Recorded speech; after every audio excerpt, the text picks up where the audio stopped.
Okay, number 5 is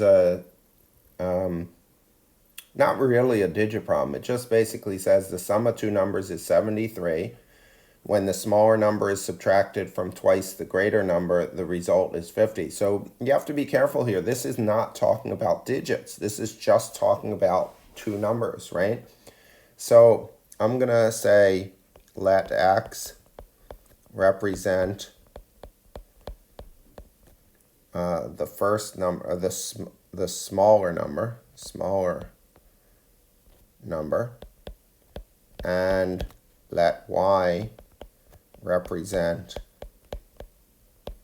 the larger number.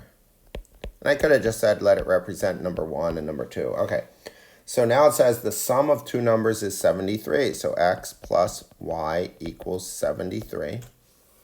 And now it says when the smaller number is subtracted, so the smaller number is x. So when the smaller number is subtracted from twice the larger number, so that's 2 times the larger number, and we subtract the smaller number minus x, the result is 50, right? Equals 50.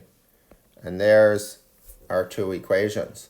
So if I just rewrite that bottom equation, so let's leave the top equation alone. So x plus y equals 73. I'm just going to rearrange the order of the x's and the y in the bottom. So negative x plus 2y equals 50. And now let's use elimination. We'll add the 2. So x and negative x is 0, y and 2y is 3y, and 73 and 50 is 123. And we divide by 3, and we get y equals 41, right? Okay.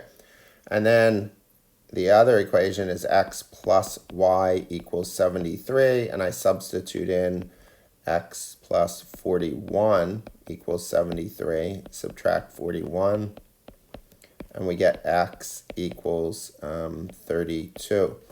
So it says find the two numbers. So the two numbers